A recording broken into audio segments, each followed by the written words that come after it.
Kia ora koutou katoa. Welcome to the Hoon, where co-host Peter Bale and I go around the week's news in geopolitics and Aotearoa's political economy with a whole bunch of experts, academics and politicians, all to understand our worlds better and have some fun.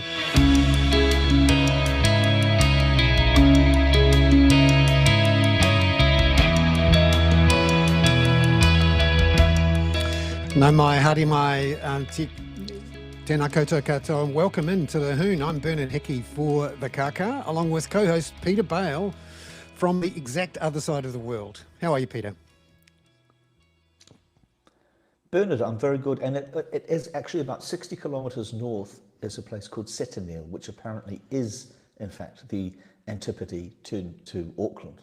So yeah, I've come through the space-time continuum, including missing the plane in New York, and yeah, I'm here ready to talk to you about all things New Zealand, the Paris Climate Treaty. We can talk about the heat in Spain and the heat in Seville yesterday. I can't really talk about the Lisbon. I was in Lisbon yesterday, but can't really talk to them about the Lisbon tram crash, which killed 15 people, which happened overnight. But as usual, we can pretend to be on top of world affairs from our little places wherever we are. Oh, we're totally connected to the rest of the world. Yeah, I do wonder about that, the place in Spain, and whether you could drill through the earth like Vincent.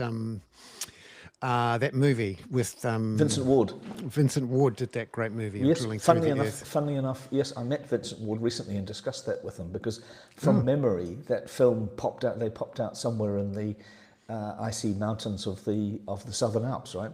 Yeah. No, it was another fun movie. It was a really good film. Yeah. I forget what it was called. The Explorer, The Wanderer. Something like that. We'll have to look it up. We'll pop it in the show notes. Yeah. And Bernard, how are you getting on? You had a very difficult last week when we didn't have a Hoon. Yeah, my apologies to people who might have turned up. I sent a note out to say that we wouldn't be having a Hoon last week. Unfortunately, a family friend of ours died, and we went to the funeral in Westport. It was quite an event, and we got to see lots of people and say goodbye to a wonderful man who had been a diplomat for New Zealand and had worked at the OECD and left quite a legacy. It was quite a thing, actually. I hadn't been to a funeral recently where so much of it was about the people who are watching on the live stream, which of course it's easy to do. We're doing it right now. And that so much of Aotearoa's collective family now live overseas. You know, we've got the largest diaspora in the world per head of population. I think after Portugal, and I think I was going to say possibly after Ireland. I mean, that might be one of those New Zealand exceptional figures that comes up. Bernard. I'm not actually, convinced. Ireland was the most expat of communities up until about 15 years ago, and a lot of people went back, and obviously a lot of people stopped leaving. And we forget that we've got more than 1 million people who were born or were resident in New Zealand for a long period who have gone overseas, and it was quite a sad thing actually to watch a grandchild pay tribute to their grandfather, but doing it through streaming from Berlin actually in this case. And there's a lot of stories like that, and I think it's one of the reasons that COVID seemed so painful for so long for people, is that a lot of those regular connections weren't able to be connected. So, but just tell us a little bit about what his name was and the diplomacy aspect. Alex Matheson was a long-term diplomat and public servant, and worked in the embassies in Seoul for New Zealand, in various Pacific embassies, and in Canberra, and then went on to serve as the head of a department in OECD in Paris, and was a lovely man, a former All Black trialist, actually, and a great friend of mind watching rugby, and we miss him a lot.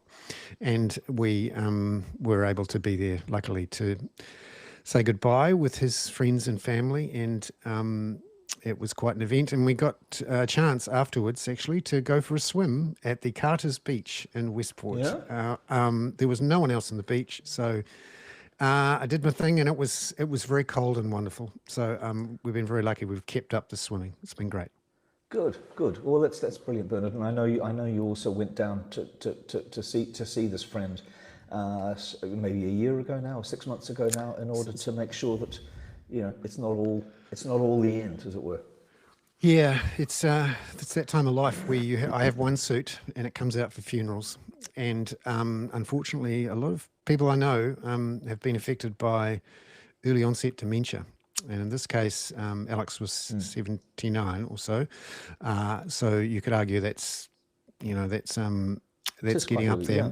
But it's amazing how quickly it came on and how difficult it was. And Bernard, I've been away for I think exactly a week. And so tell me what's happening in New Zealand and what we're going to talk about today.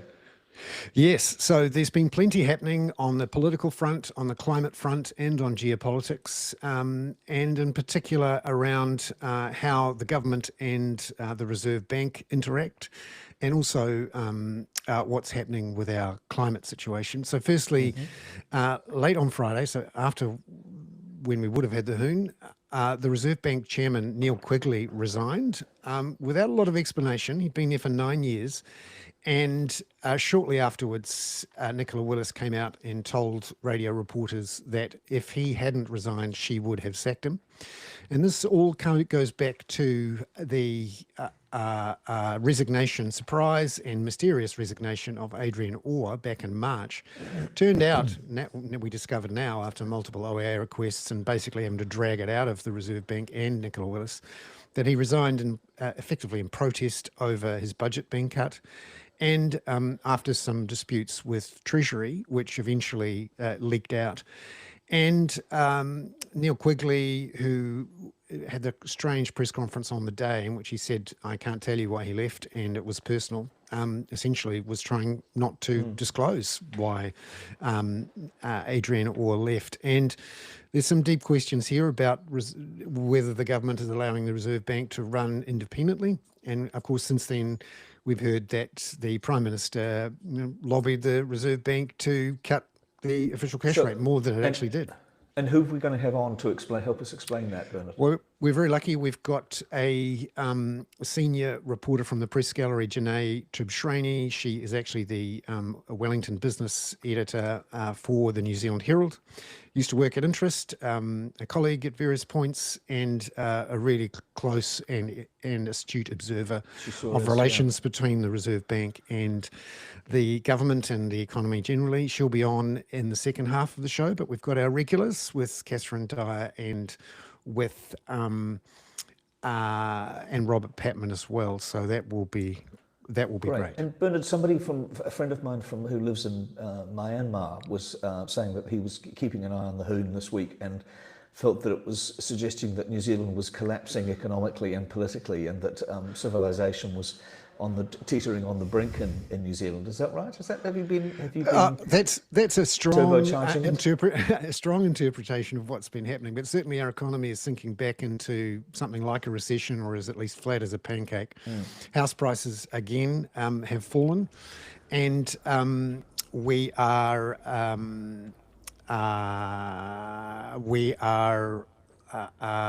really struggling to get the economy going again. So I think we've got a new guest here. It's Catherine and Julian. It's great to see you, Catherine and Julian. Lovely to meet you, as we say, here on the Hoon. Welcome into the Hoon. Catherine's a regular contributor. Catherine, over to you to have a chat with Julian about data centres. Yeah, so we saw this. And who is Julian, Catherine? Do explain who Julian is. Bernard didn't do that. Julian Oliver is our data sovereignty expert, basically. He's been working with us at the Critical Signals project and does a lot of work. You can probably tell us a little bit about. the work Yes, that I'd you're probably doing? describe it as infrastructure activism, deploying a lot of server infrastructure in safe jurisdictions for at-risk groups, human rights-facing groups, environmental defence groups, etc. At the moment, a lot of work getting organisations out of the United States and into, say, Iceland or Switzerland, where they're a lot safer, migrating not just their data, but their whole platform experience too. So it's a lot of work on. Here in this country, we certainly have a lot of work too as regards sovereignty and, Yeah. So the reason I brought Julian in today is because we've had this re-announcement in the news about Amazon investing in what do you call it, cloud data centres in North Auckland, and so they originally announced that they were going to invest $75 billion or something. 7.5, yeah. $7.5 billion in setting up these centres, and that it would create something like 1,000 jobs. And then the whole project kind of went dead. So they started actually doing this building, and then it went dead. And then it got that they were doing it again. Only they still haven't actually built any. Yes, it's a tricky thing. I don't want to get into technical terms, but have you guys heard of the acronym UDF? UFD. I'll say UFD. It's the Unidentified Flying Data Center. It's a bit like a UFO. It's just that only one person has seen that data center. No one else has. And that's what we have a case of here. McNamara, the public relations consultant for Amazon, regarding the big Westlake data center builds, said, oh yes, they're around the place. They're at various locations, but their locations themselves must be kept secret for security reasons. And I can certainly say, as someone that deploys a lot of servers, that there is no server more secure than one that doesn't exist. So I mean, they're definitely onto something there. It's just that, you know, we have a case of a data centre moving in on Aotearoa, New Zealand's territory. In this case, it was to drain what were on the verge of really wetlands. There were small, certainly ponds in Westlake, and there were some nesting birds there of great priority for conservation purposes. But really, you know, when we start looking at the impact on an energetic level as far as the grid, and also water, coming out of the Texas Tech University, it's the Water Resources Center there. They found that a data center, on average, will consume between 3 and 5 million gallons of water a day. Now, Goodness me.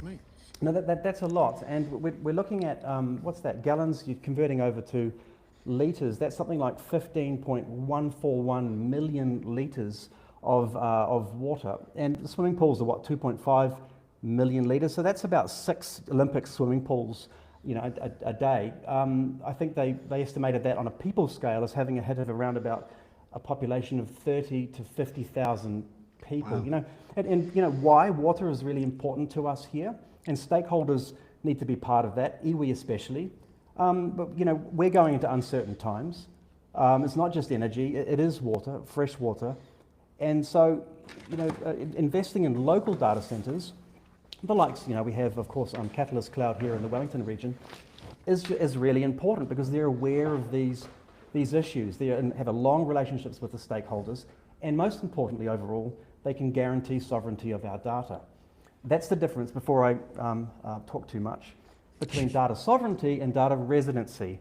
If we have our civic data, public sector, sitting on Amazon or say Microsoft Azure data centers here in this country, they're not really in this country. It's a bit like standing in the lawn area outside of an embassy.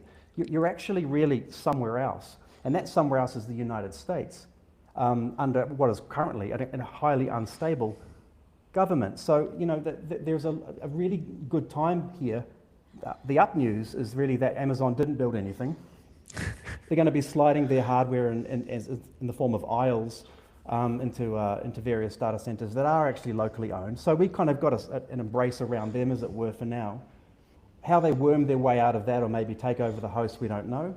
But at least we've got a little bit of time to really get ahead of this, get in front of it, and have the conversations that we need to be having. Yeah. Yeah, and Catherine, it has been quite a change in the last 2 or 3 years. This enormous new source of demand for electricity that is putting extra pressure on the transformation that the world's electricity grids need to make from being coal and gas-fired to being renewable. How much of a factor is this now in making it more difficult to make the transition from fossil fuels to renewable?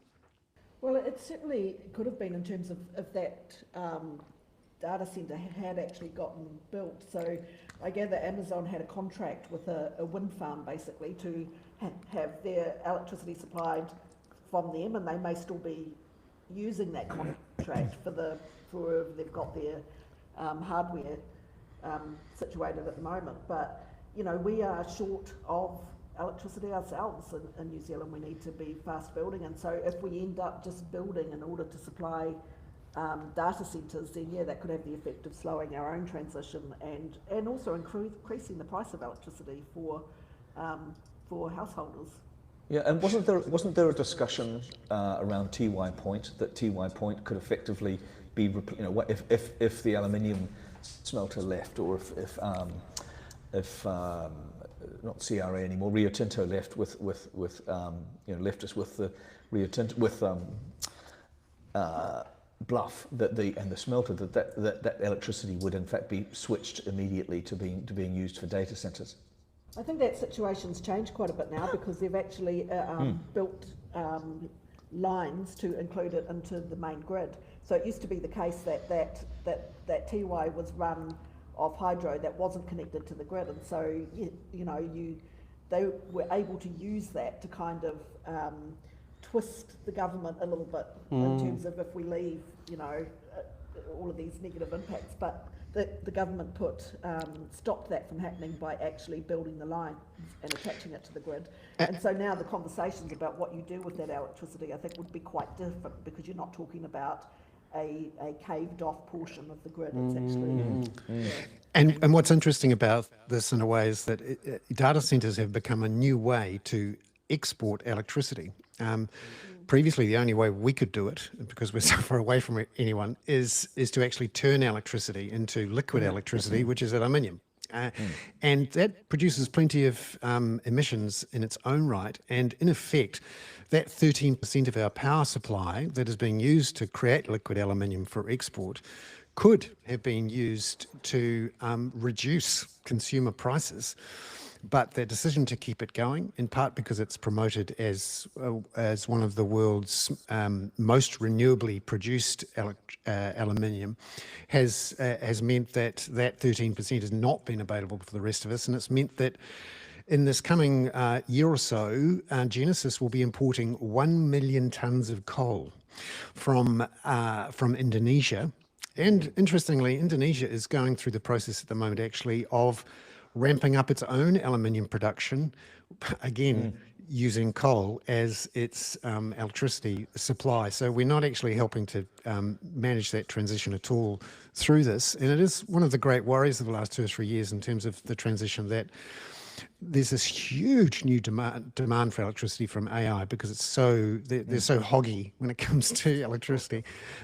Just one thing before we go, Catherine, on the statement from David Seymour about the Paris Agreement. He really came in hard for a man with a spinning hammer in his hand. Everything is a nail, right? Exactly. And yeah, so what did you think of this intervention?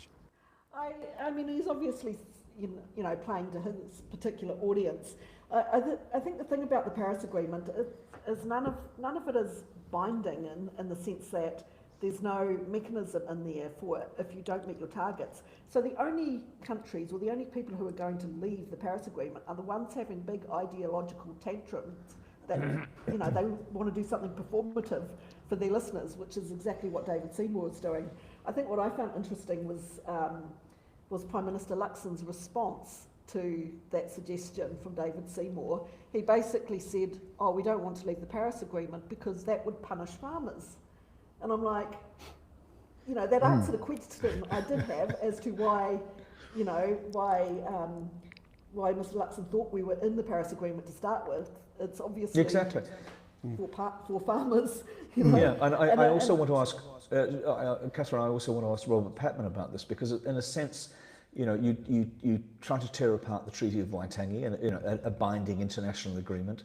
You then try to tear, there's a sort of discarding of our obligations here under the Act umbrella that is really quite interesting, beyond the climate things. But I'd also like to say, I mean, because of you and Bernard and the Hoon talking about this over the last 18 months or so, this idea of it was really going to be New Zealand First or ACT, and ACT got into the specific very quickly. We have been forecasting this, and I would still imagine that the government may well find, that the national-led government, i.e. Christopher Luxon, may well still find a way to get out of this. Yeah, it's interesting that this has essentially become part of a culture war. It's a tick list. It's like a bucket list on the culture war agenda, which is get out of Paris. That's woke project number one, anti-woke project number one. Even though, how much difference does it make in terms of affordability? None whatsoever, really, because the government isn't doing that much with either the emissions trading scheme or bringing agriculture into the emissions trading scheme, which it's stopped doing, to actually make a difference. Yeah, it's interesting the timing about bringing in agriculture into that conversation as well, because of course there are signals that they're about to make an announcement about the methane measure, and that is wildly unpopular with a lot of other countries as well. And so there's real risk here of damages to the country's reputation and to its relationship with trade partners. Yeah, absolutely. Yeah, and all of that sort of thing. And so, and we have already got examples of this government underestimating the impact of these sort of things on some of the relationships and arrangements and agreements that we're in with other countries, where we had to get tipped out of a fast action grouping of countries because of some of the changes that we made, to emissions reductions. So there's potential that they are really underestimating what the pushback on that could be internationally if they do go ahead with it. So it actually reduces our options for diversification too. If we get somehow locked out or punished, as we have been with a 15% tariff in trying to export to the United States, and we have to rely more on the European Union and on the UK, not to mention China, then actually pulling out of Paris or watering down our methane commitments or keeping agriculture out of the ETS reduces some of our options if we want to diversify. And it's clearly not winning us any friends in America, even though we might want it to. Being performative is fun when you're trying to win votes. And sometimes you can use it to win friends and influence people overseas. But it's clear over the last 3 or 4 months of, doing things and not doing things for America in the hope they'll be nice to us, they turned around and increased our tariff rate from 10% to 15%. So that's not working. And now the government is under enormous pressure on its performance on the economy. And one of the risks here is that the one part of the economy that's doing well at the moment, which is exporting, gets hammered or hurt or used in a way, because there's plenty of performative politicians around the world, some of which are in Europe.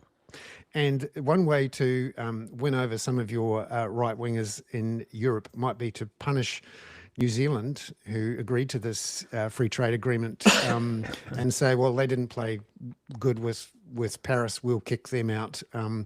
And some of the farmers who tend to be pretty right-wing in Europe as well will be happy that one of their competitors has been knocked out. So we get kicked out by one and not welcomed in by the other, and that's one of the risks there. Yeah, it's interesting, Bernard. Also, just from my point of view, this is a classic Atlas network. This shadowy network that David Seymour has historically been part of, and that is run by Alan Gibbs' daughter out of Washington DC. This is a classic Koch brothers Atlas network kind of decision that you just undermine and chip away at obligations like Paris. I'm sorry, Julian, you're shaking your head. No, I was just saying, absolutely, shaking my head as if to say absolutely. I've actually lived for close to a couple of decades in Europe and recently returned back to Aotearoa, my home country. And I can certainly say that talking to friends there in Paris and also in Deutschland, where I lived for a very long time, that governmentally and on a municipal scale, they're very, very nervous about the climate future. The Paris municipal government right now is in the process of planning for a 50-degree centigrade, summer reality. Already they're knocking on that now. So they're preparing for that now. They are not going to have a whole lot of patience for small pond thinking right down here in the, or up here in the Antipodes, depending on which way you are in the universe. I like to go for up. That us not playing along with an agreement that is becoming, in fact, more and more in the foreground of a pathway, of a trajectory out of all of this. In Europe. So I do see, Atlas Network. It might seem sort of really big for Seymour, but on a much more global scale, it in fact looks very. Yeah, I just wonder exactly who he's serving. Really, I know this sounds slightly conspiratorial, but so many of the policies coming out of that are very strongly in line with the sort of supposedly deregulatory environment, which I tend to support. But then you've got this. To attack Paris is very, very easy. And again, it's about our obligations. Julian, may I ask you a question which poor old Simon might have to find a way to edit in the main thing, but I had to log out and log back in again. I assume you're familiar with Catalyst, the New Zealand online company, and Don Christie, the CEO there, who's very strong on what he calls the New Zealand cloud. And he argues, we should have him on at some stage, he argues that government ministers and civil servants find it just too easy to adopt the Microsoft, Google, and Amazon know best solution. Just elaborate one more time on the data sovereignty issue, because I asked Peter Gluckman, the former government science advisor, about this, because it's such an interesting issue, the idea of being able to use Maori concerns and perhaps the treaty to take this issue of data sovereignty a little further. I think it's fabulous. It's a fabulous angle indeed. Sovereignty here is really another way of saying self-determination or the right to it. What we do with our data. Data doesn't just have a what. It has a who and it has a where. And so even though we might have an Amazon data center, which we don't, unfortunately only one person has seen it, in Westlake in Auckland. Not sure if it's sort of hovering above Westlake, but it may very well be. Oh, it's in the cloud.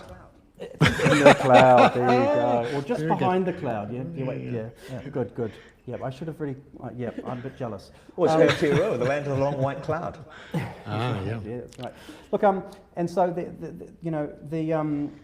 even though it might actually be situated, here, and again our data might be moved there, doesn't necessarily mean it's actually really on our soil. And this is something that I think Don's doing a great job of helping to communicate. But put another way, look, there was a great paper coming out of the Northwestern University, Bustamante, over in the United States in November last year, on cloud government infrastructure and where it's hosted.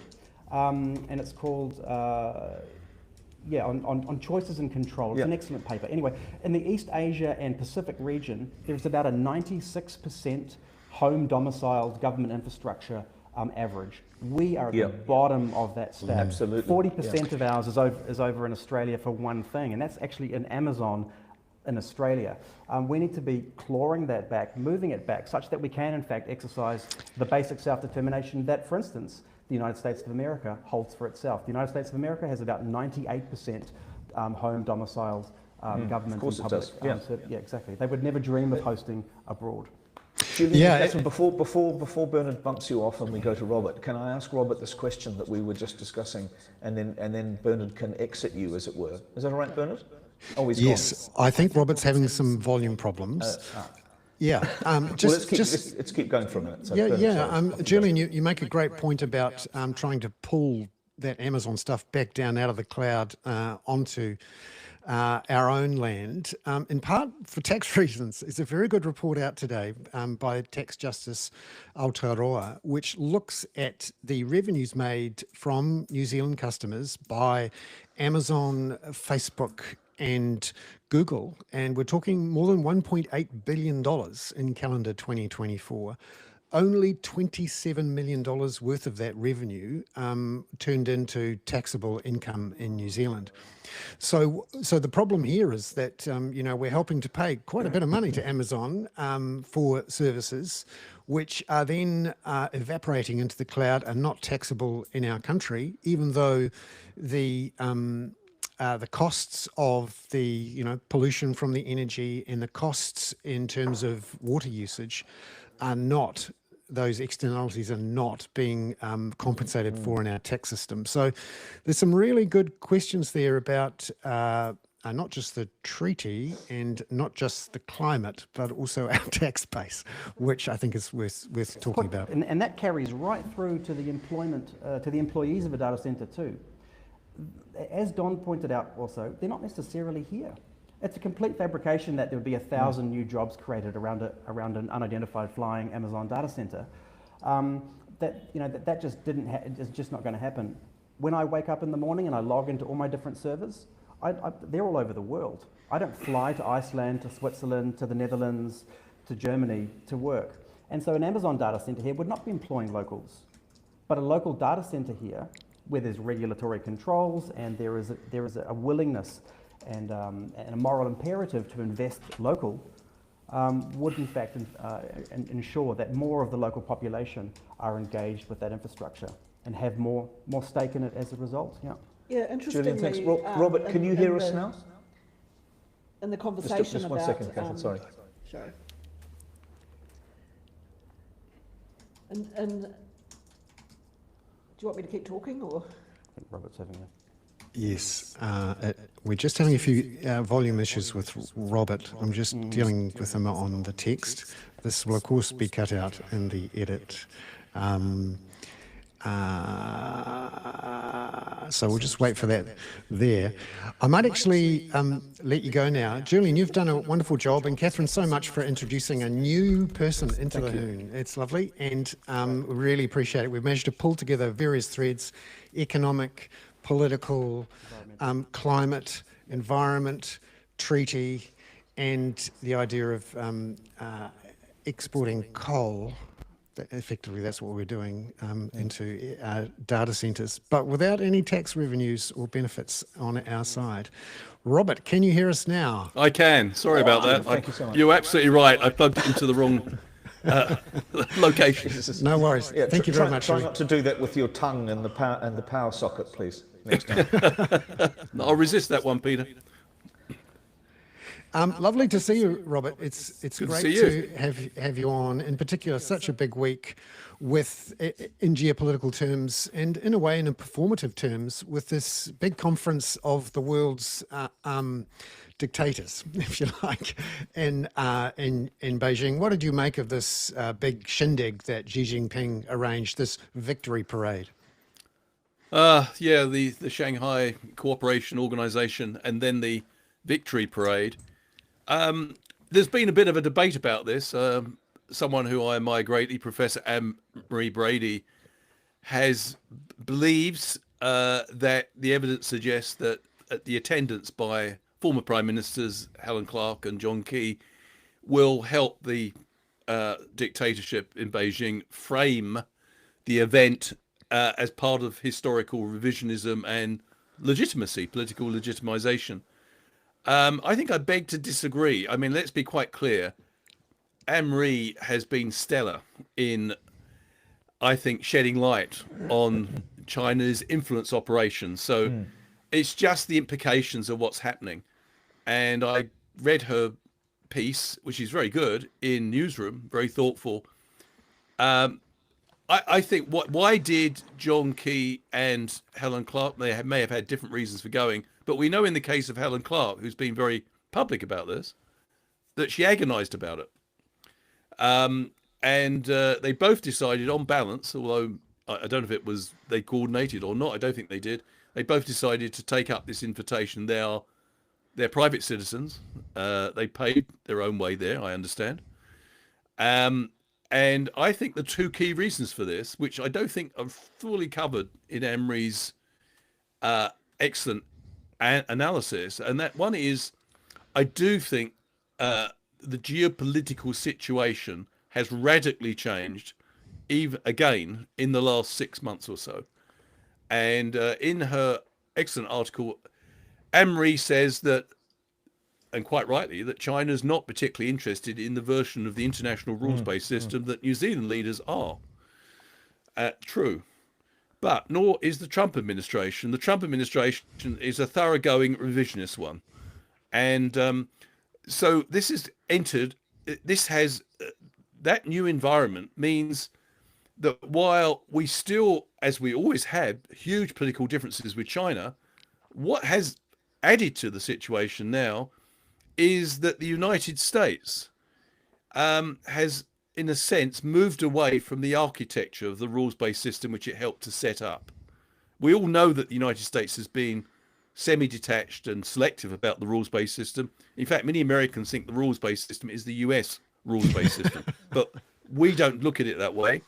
And prime ministers, going back to Peter Fraser, have quite a different view. Absolutely. We ultimately believe, I think if you know, most governments in this country since 45, their ideal would be a multilateral international systems in which there are authoritative institutions. Yeah, Robert, I was just not a multipolar one where there's deals between transactional actors. Yeah, Robert, so there's the geopolitical environment. I think he's underplayed in that article. And secondly, and it's related, and this point Helen Clark has spotlighted with, you know, considerable precision. Like it or dislike it, China remains a very important trade partner for us. And China, unlike the United States, did consent to a free trade agreement with us, and it didn't back away from a multilateral free trade agreement called the Trans-Pacific Partnership. So in this radically changed environment, I think both John Key and Helen Clark, who, let's face it, played a big role in developing the relationship with China. I mean, it was under Helen Clark that the free trade agreement was signed, and it was under John Key, her successor as prime minister, the relationship really gave a momentum. So both of them, for different reasons, want to see this relationship stay intact. And I think it's a pragmatic move by those two individuals to indicate to China, and this has been a long-term position in New Zealand, we're not going to throw our hats exclusively on the side of the Trump administration, but we're not going to throw it on your side either exclusively, because New Zealand's leverage depends. Yeah. Sorry, no, I was just going to say, I mean, I think there are some, let me say something you probably can't say, which is, or would decline to say, which is that John Key's interests in this are entirely capitalistic and rapacious and to do with his personal commercial interests. Helen's are much more diplomacy related to the elders. But just thinking for a moment about that event, I was thinking of it as the Three Stooges with Putin and Xi Jinping and the North Korean leader. And then I looked behind, and of course, and there was Modi, there was Lukashenko. I think I caught a glimpse of all sorts of people. And they were all doing that weird pointy thing that Brian Mulroney from Canada used to do, where you just do these sort of fake. It was a very performative event. Oh, yeah. But then you also had that phrase from Xi Jinping about we're either facing peace or war, which did not seem terribly reassuring, I thought. Well, yeah, I mean, one thing that struck me is that Chinese exceptionalism is probably as pronounced as American exceptionalism. They both have a vision of running the world, complete fantasy. And if the Chinese seriously believe half of their rhetoric, they're going to make some serious policy mistakes. But they wanted to celebrate the fact that they have continued in economic and military terms to get bigger and more powerful.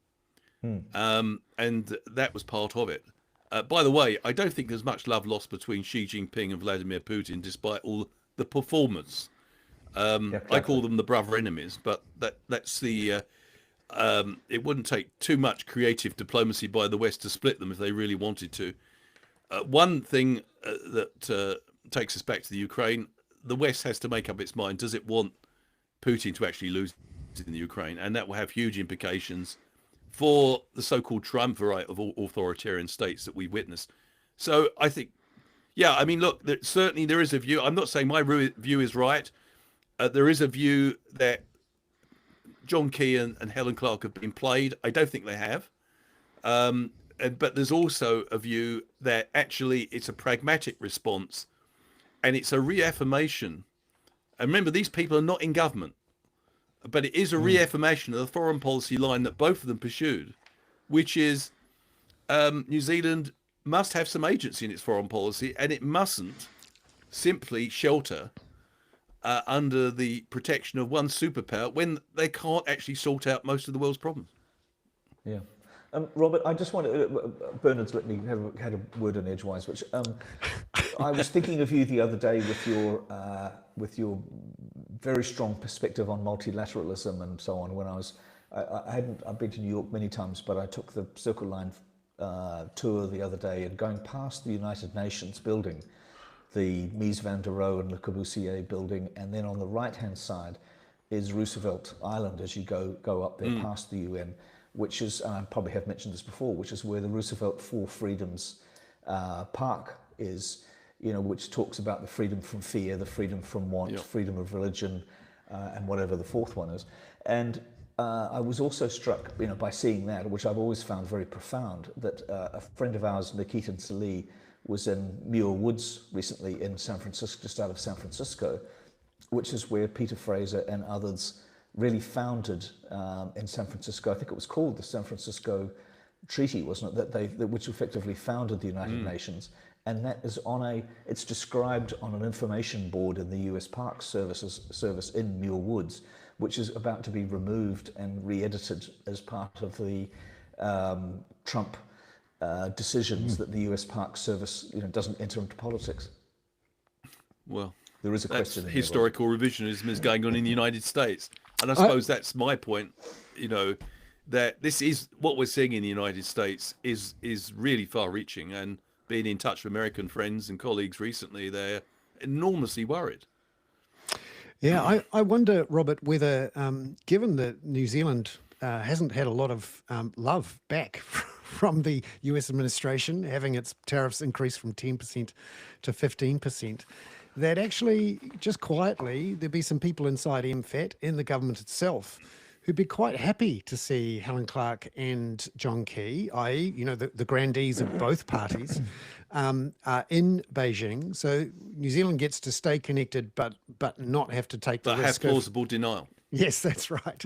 And actually, I think the current national government were pretty shocked by the way that that 10% went to 15%, and how there've been no exceptions and very little feedback or even contact or even acknowledgement that this hurts. And yeah, I think you're right. And I think it's a major political defeat for the softly approach. I mean, after all, we've been tongue-tied over a whole range of issues which many Kiwis want our government to speak out on. And that was done, I think, officially in the name of trying to keep beneath the radar, not upsetting America under Mr. Trump. And unfortunately, Mr. Trump hasn't rewarded us with the sort of return we thought. By the way, the Australians were also not particularly happy. I think AUKUS is going to be a very interesting one to watch shortly. And we haven't taken don't seem to have made any further moves towards AUKUS. But look, I do think as the election approaches, I'm wondering if there's going to be a bit of more divergence between the minor parties and National, because National's interests are much more closely aligned with the farming community, which loves free trade and loves a rules-based trade, and presumably would not have disapproved of John Key and Helen Clark, at least saying to the Chinese leadership, "Oh, we're around, guys. We've had very fruitful economic relations, and let's stay in touch." Particularly now that we've just gone back to being a commodity producer of particularly dairy. We've given up on any aspirations to have brands and manufacturing in the rest of the world, with the sale of Fonterra's assets to Lactalis, the sale of big chunks of Silver Fern Farms and Alliance.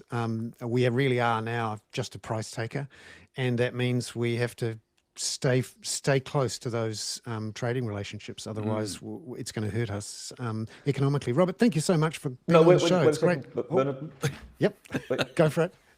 May I just ask Robert 2 questions? Yep. Sure. Very quick responses. Yep. Try. Robert, WTF, Caribbean and Venezuela, what's going on there? Second question, you will have seen the genocide experts make a sort of global statement about Gaza. And we've also seen the United States block access for the Palestinian Authority to the United Nations. Just want to comment on those two things, please. Well, I think I'll pass on the first one because I don't think I can add to what people already know. On the second one, very interesting that a former Prime Minister of Sweden has made a suggestion that the United States is acting illegally in denying those Palestinian representatives a voice at the General Assembly in September. And it may be high time to move the General Assembly to Geneva. Well, of course, people could probably come up with other venues other than Geneva, but it's interesting. And I think it does reflect a growing frustration. And it's not just the Trump administration. Successive US administrations seem to have treated the United Nations as an extension of US foreign policy. And that's unfortunate. Robert, thank you so much. Great to have you on the show, and Great to be with you. It's now time to welcome in Janae Tibshraeny, a former colleague from way back in the days, and in both the Press Gallery and at Interest, who's now the Wellington business editor for the New Zealand Herald, based in the Press Gallery, and a very close observer of the Reserve Bank, another one of those monetary policy and fiscal policy geeks. I like to think of myself as an honorary member these days, but it's great to see you, Janae. Thank you very much for coming on to the Hoon here. We've got Peter Bale, co-host overseas, to keep us on our toes. Janae, great to see you. Great to be here. Janae, thank you very much, in particular for your comment piece that came out this week on the situation with the Reserve Bank, which is curious to say the least, the situation. What did you make of, firstly, the resignation of Neil Quigley last Friday night, just before everyone was about to go to sleep? Right, I think it was inevitable that Neil Quigley had to resign. I actually recall speaking to him a few weeks ago, and it sounded like, reading between the lines, he said that at that point the board still had confidence in him, the finance minister had confidence in him, but he suggested, he'd keep an eye on how things unfolded. I read that to take, and this is me just speculating, I read that to take he'd wait to see what the Ombudsman said about complaints that myself and a raft of others made about the way the Reserve Bank handled the release of information around Adrian Orr's resignation. So I think when the Ombudsman came out, I think it was on Thursday last week, saying that the Reserve Bank had to release this additional information, and that additional information told quite a different story about the circumstances around Adrian Orr's departure. I think once that happened, it showed that the Reserve Bank's approach hadn't quite been right, and I was almost waiting for some action from the bank, or from Neil Quigley at least. Janae, I was one of those people watching the live stream of that extraordinary press conference on the afternoon of the resignation of Adrian Orr, where all we'd had was a statement from the Reserve Bank and from Nicola Willis saying he's gone for no apparent reason. Then it was personal reasons, but we're not telling you anything more. And then Neil Quigley had to be literally dragged, not quite kicking and streaming, but dragged to do a press conference that evening, in which he dodged and weaved. And for me, the key moment in that press conference was when you asked him about the funding situation, in which he acknowledged that was being discussed, but he wasn't really upfront, was he, when he answered that question, because that was right at the core of not just the disputes, but one of the reasons why Adrian Orr went. Could you tell us a bit more about that funding dispute? Yeah, exactly. Look, Neil Quigley didn't want to give anything away on the day of the resignation. And I mean, just in his defence, he's not here to defend himself, so I will briefly. The exit agreement that the Reserve Bank board signed with Adrian Orr, I think there were conditions around that, around confidentiality, and basically what had happened is the board had raised its concerns with Adrian Orr, and in a letter shortly before he resigned, but Adrian didn't agree with some of the things in the letter. So I think that's why there was, so then they agreed to scrap the letter. So I think that's why Neil Quigley was perhaps particularly evasive on that day when I specifically asked, was funding the problem? I also specifically asked Nicola Willis that day too, can you just tell me, was there funding disagreement? I just want to know, how do I frame my story? Like I have a sense of responsibility reporting on this to the public. Can you just give me a steer? But no comment. What actually happened with that was that basically at the end of last year in September, the Reserve Bank pitched for a whole lot of funding, over $1 billion.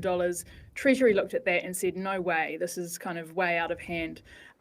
Interestingly, some documents just came out today actually that showed that all the problems Treasury had with the Reserve Bank's pitch. So what the Reserve Bank did was it pumped up the amount it budgeted to spend in the year to June 2025, this year, pumped that up, and then it said, look, we're actually cutting the funding by 7.5%, but it's like, yeah, you want to cut the funding, but from a pumped up level. So Treasury took issue with that. They also took issue with the Reserve Bank in its pitch, assuming there'd be an inflation rate of 3.6% over the 5 years of its funding envelope. 3.6% would mean inflation was way out of the Reserve Bank's target, or a wee bit out of the target. So Treasury was like, no way, went back to the Reserve Bank, and then that's when there was the dispute between Adrian Orr, who still wanted a lot of funding, and the board, which was happy to back down and make a smaller pitch. So there was a dispute then. Now there's a dispute. Adrian Orr's on his own. The board's not taking his side anymore, and he's kind of out cold. And that's what, from what we can tell, that was one of the factors that might have led to his departure. Treasury was pretty scathing, though. The documents I've just been looking at this afternoon listed a whole bunch of problems with the proposal. So this was a proposal that the board signed off on. So it's not just Adrian Orr, it's the whole board that backed that pretty big bid for funding. And Janae, what are the implications here for central bank independence in New Zealand? We've already seen this government, or the coalition at least, force them to drop the inclusion of employment as a target. I mean, I was around when Gordon Brown launched the independence of the Bank of England quite some years ago now, but that was really critical and became kind of general practice. Of course, the Federal Reserve in the United States is facing threats to its independence.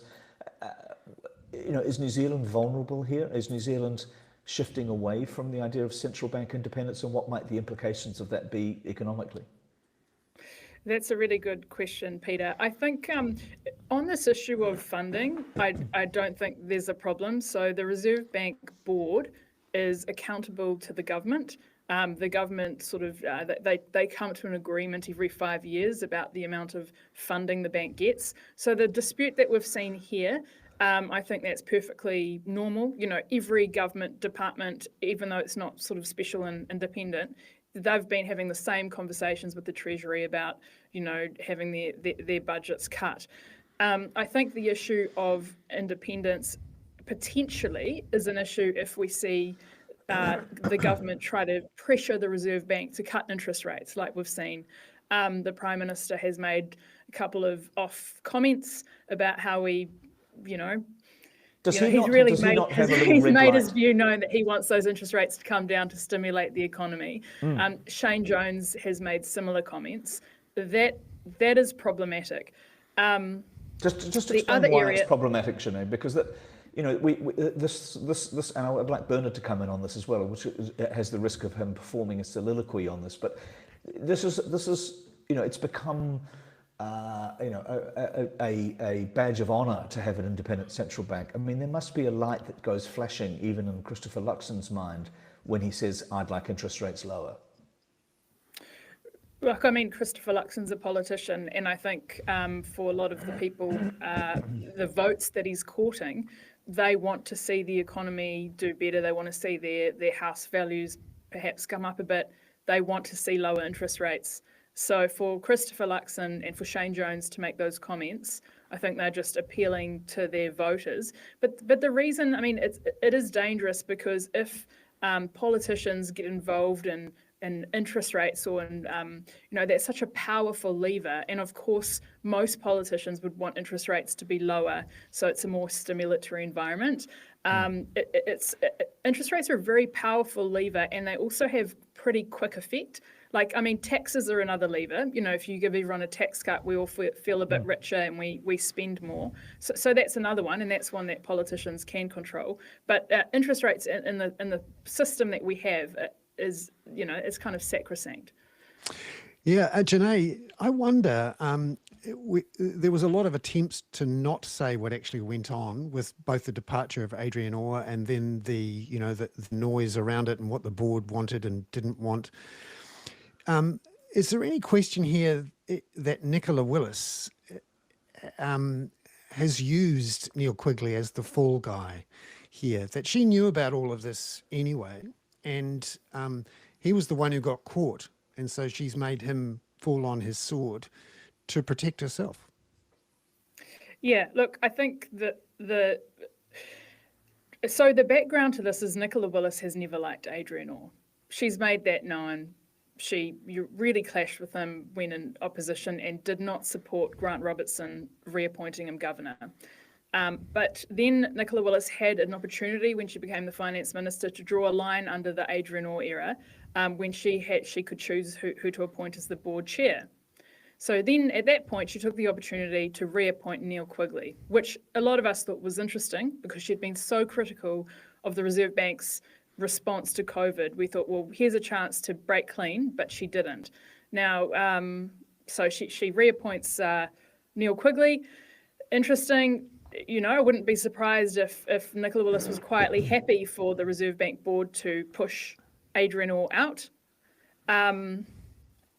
But, look, she's at that point, she didn't want to say, she didn't want to get involved because it's, she didn't want to be seen to be interfering, and there's an employment agreement and so on. But Nicola Willis did know, back in March when Adrian Orr resigned, she did know that he actually stepped down from the role about a week before he resigned. This is fascinating because we had a Reserve Bank with no boss for a week and we didn't know it. And we didn't know. That's crazy. And we knew the board presented Adrian Orr with a letter of concerns. She knew that the board had presented him with some concerns. So at that point, when Neil Quigley said, Adrian Orr has resigned for it's a personal decision, Nicola Willis knew that actually the board had said, Adrian, we're not happy with you. And Adrian had stepped down and an employment situation had begun. She also knew that around that time she had a very heated meeting with Adrian Orr, and Adrian said that, the relationship had broken down with the Treasury, and he actually left that meeting early. And that was when they were discussing funding. And Nicola Willis, I learned yesterday, Nicola Willis wanted minutes kept of that, or notes taken of that meeting. So at that point, she did have some information, material information. Now Nicola Willis is saying, actually, I didn't know the term, or I didn't see the letter of concerns. And she's saying I wasn't party to the exit agreement. So she's saying I didn't want to cause a legal problem by breaching conditions of an agreement I didn't see. And meanwhile, she did know the basic thing that Adrian Orr stepped down and the board wasn't happy with him. Material pieces of information. She declined so many opportunities to say that, and then she's now moved after the Ombudsman's ruling and after it's become clear that we've been misled. And all of this debate is without the voice of Adrian Orr. So one of the risks here is that if you want to dig yourself out of a hole to make yourself look better, you just criticize Adrian Orr and he's not going to come back at you. And we're all now waiting and hoping and quietly, I hope, negotiating for that interview, that exit interview with Adrian Orr. Because, if you were an employment lawyer looking at this situation, the two words constructive dismissal would be ones that you'd be thinking about. And I don't think we've seen the end of this. Peter, you go. Well, I was going to say, isn't it likely, Jenna, that in a real country, this would have affected our currency and government debt, the value of government debt? I mean, you cannot have an independent Reserve Bank that A, isn't independent, B, doesn't have a a chief executive, and that's a pretty. If that happened to the Fed, I mean, this is exactly what we're talking about with the Fed in a way. Yeah, look, I think the Reserve Bank is independent. So I would say that while, the Prime Minister's comments were really bad, at the moment it is actually independent. The frameworks are there. So I think that's fine. In terms of the debacle, I talked to someone from S&P, the ratings agency, yesterday, and I asked him, like, what do you think?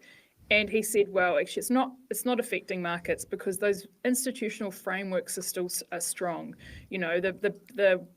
The work that the bank's done is still ticking away. But of course, everyone's watching with interest because it's just a pretty absurd drama, Yeah. Yeah.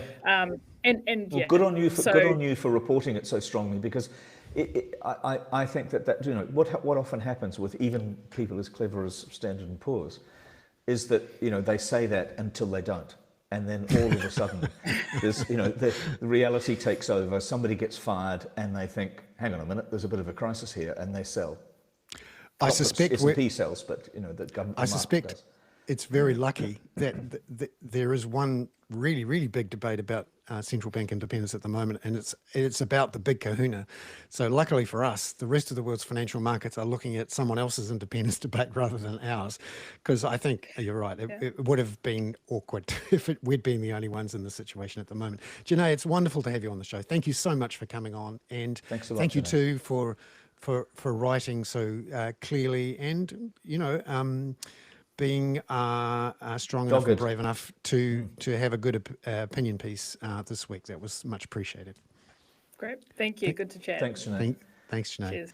And Bernard, have you got a soliloquy, or have you just done it? No, I think there should be a debate about the Reserve Bank Act and the independence of the Reserve Bank, because I think the Reserve Bank Act, which was one of the pillars of our entire economic revolution of the late 1980s. There's the Reserve Bank and the Public Finance Act. In my view, 40-something years on, we should be debating whether they worked. I don't think they did.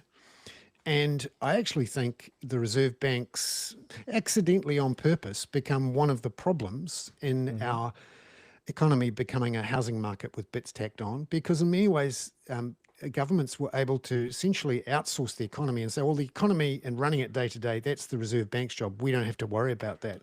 That absolved governments of both sides from having tough debates with their own voters about true economic reform, tax reform, savings reform, investment reform. That hasn't happened. And I think the structure of the Reserve Bank has contributed to that.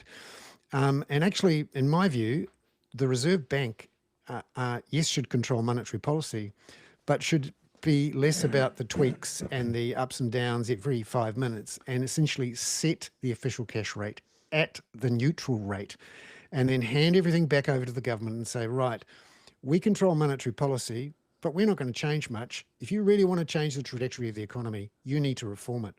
And then it's clear.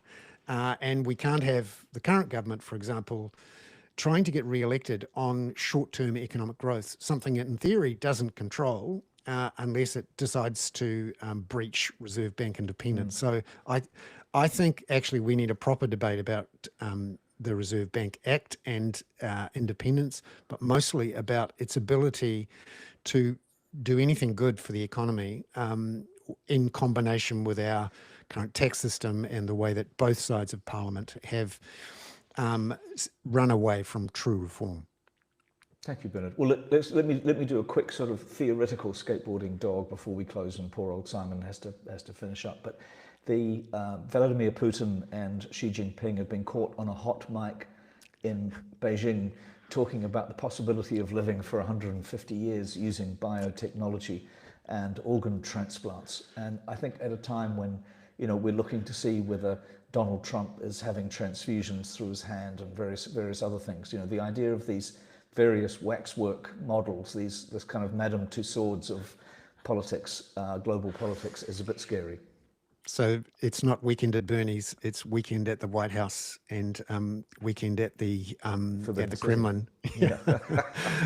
Excellent. Mind you, Thank you, Bernard. I suspect Donald Trump would donate a kidney to Putin if he was asked. So we'll see how that If works he out. possibly already has. Yeah. Thank you, Bernard. Thank you very much, Peter. Ka kite anō, everyone. See you all next week. Bye Thank bye. you all.